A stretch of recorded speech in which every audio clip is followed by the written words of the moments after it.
ने भी मूड बिगाड़ दिया। कैसे देख रहे हो आप इस ओवरनाइट संकेतों को? ये तो एक्चुअली अच्छी बात है वैसे फ्रैंकली। इससे मतलब जो इनहेरेंटली स्ट्रांग है वो सर्वाइव करेगा और जो स्ट्रांग नहीं है वो सर्वाइव नहीं करेगा। यही होना चाहिए और यही हो रहा है एक्चुअली। देखिए क्रेडिट स्विस का भी टेक्निकली बेल आउट कहाँ हुआ है, वो 81 बॉन्ड तो गया ही ना, और इक्विटी भी गया पूरा, सिर्फ डिपॉजिटर्स का पैसा बचा। वैसे भी वो तो इन्वेस्टमेंट बैंक है क्रेडिट स्विस, वो तो अलग ही। ठीक है। तो अच्छा, अगर नीरज जी ने एक चार्ट दिखाया, मैंने भी एक चार्ट बनाने को कहा था, अगर वो बन गया और अगर वो आ जाए तो वो बहुत ही शानदार चार्ट है और वो कल पूरे मार्केट में वायरल हो रहा था। देखिए चार्ट, हाँ ये देखिए, ये जो नीरज जी बता रहे हैं उसी को मैं एक्सप्लेन कर रहा हूँ फर्दर। ये फेड डिसीजन यहाँ पर आया, ये ग्रीन पावल साहब की जब स्पीच शुरू हुई, पावल साहब ने तो एक्चुअली मार्केट को बढ़ाया था। वो तो खुश हो रहे होंगे कि देखिए मेरे कहने पे तो मार्केट बढ़ा। फिर अच्छा, पॉलिटिशियन हर जगह एक जैसे होते हैं। यस, वो सबको ना, एक मिनिस्टर को चाहिए कि लास्ट वर्ड तो उसका होना चाहिए। बिल्कुल। तो वहां पर आ गई हमारी वो लाल वाली जो है वो येलेन आंटी। वो येलेन जी आ गई। उन्होंने कहा अच्छा ठीक है अब मेरी बारी है। अब उन्होंने आगे बोलना शुरू किया और वहां से ये कोलैप्स हो गया मार्केट। तो लेकिन इसका एक अब असर समझिए, क्योंकि मैं ग्लोबल क्यूज को इंडिया के उसमें इम्पैक्ट क्या होगा उस पर समझाता हूँ। मार्केट को थोड़ा टर्मिनल रेट को लेकर सफाई है। इस चीज की सफाई भले ही नहीं है कि मतलब जैसे नीरज जी कह रहे हैं कि कट तो नहीं होगा, लेकिन क्या पॉज मिलेगा इस साल? शायद मार्केट थोड़ा भी मान रहा है, अब गलत है या सही है वो बात की बात है, लेकिन एटलीस्ट मार्केट मान रहा है, बॉन्ड रेट मान रही है कि शायद एक पॉज की एक एक्सपेक्टेशन है। और कल फिर वही बात, कल मार्केट को गिराने में फेड की भूमिका नहीं थी, कल मार्केट को गिराने में जेनेट येलेन की भूमिका थी। ये बहुत क्लियर हो गया। उसका क्या मतलब है? उसका मतलब ये है कि अभी बैंकिंग क्राइसिस यूएस में जो है ये अभी और आगे रहेगा, और अगर ये यूएस में और आगे रहेगा बैंकिंग क्राइसिस, तो इसका कोलैटरल इंपैक्ट इंडिया पे कितना आएगा? देखिए एट सम पॉइंट हम लोग डीकपल होंगे। 2008 में हम बड़ी गिरावट आई थी, उसके बाद हम थोड़े से अलग हुए थे और वो एक बड़ी अपॉर्चुनिटी थी। इसमें प्रॉब्लम ये होती है कि आप पिन पॉइंट नहीं कर सकते कि कहाँ पर आके मार्केट सेटल होगा। ये जो बैंकिंग क्राइसिस की वजह से कहाँ पर सेटल होगा।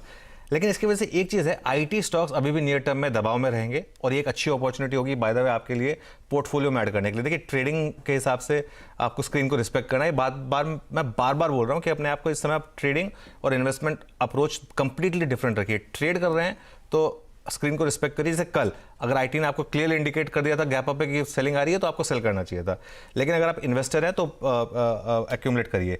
दूसरी चीज़, अगर बैंक्स गिर गए इसकी वजह से, और खासतौर से इंडियन कॉर्पोरेट बैंक्स अगर इसकी वजह से गिर गए यूएस फाइनेंशियल क्राइसिस की वजह से, वो आपके लिए एक बड़ी अच्छी अपॉर्चुनिटी होगी ऐड करने के लिए। और ये साल एक्चुअली आपको मार्केट प्राइसेस देगा आपके लेवल के। ये साल तकलीफ वाला रहने वाला है, बहुत चीज़ें होने वाली हैं, इलेक्शंस भी होने वाले हैं, उसके बाद ये क्राइसिस है।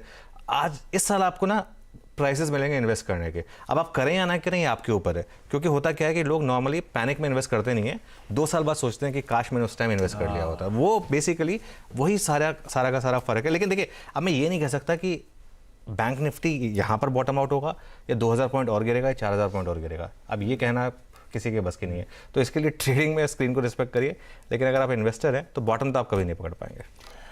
भाई साहब, ट्रेडर हैं तो स्क्रीन को रिस्पेक्ट करिए, इन्वेस्टर हैं तो एक्यूमुलेट करने के अच्छे मौके हैं या उसका फायदा उठाइए, नहीं तो रिग्रेट होगा जब हाइंडसाइट में देखेंगे बाजार को। ठीक है, ये हो गए ग्लोबल संकेत। फेड ने थोड़ी सी जान फूकी थी, जेनेट येलेन ने सारा पानी फेंक दिया, सेंटिमेंट्स हावी हो गए, लेकिन इस समय फ्यूचर्स स्टेबलाइज हो चुके हैं, फ्यूचर्स ट्रैक्शन मोमेंटम पिकअप कर रहे हैं। ऐसे में ट्रेड सेटअप समझ लिया जाए। 3 दिनों में परसों के लो से हमने 826 के लेवल से बहुत बढ़िया मोमेंटम एंजॉय कर लिया। 826 वाला निफ्टी 17150 पे, 18826 वाला 17150 के लेवल पे पहुंच गया। इस तरह से मोमेंटम पिकअप हुआ। अच्छा, कल तो एक चीज और बदली है। कल फूफा और चीचा दोनों कुछ कुछ खरीदे। अब वो लार्ज ट्रेड भी होंगे, उसमें बायर्स वायर्स आए नहीं, सेलर्स ही दिखे। अब हो सकता है उसके रीजन हो, लेकिन अच्छा लगा। 61-62 करोड़ के आसपास हरियाली नजर आई। आप देखे क्या? 62 करोड़ की बाइंग भी आज की डेट में बहुत बड़ी लग रही है। कर देती है।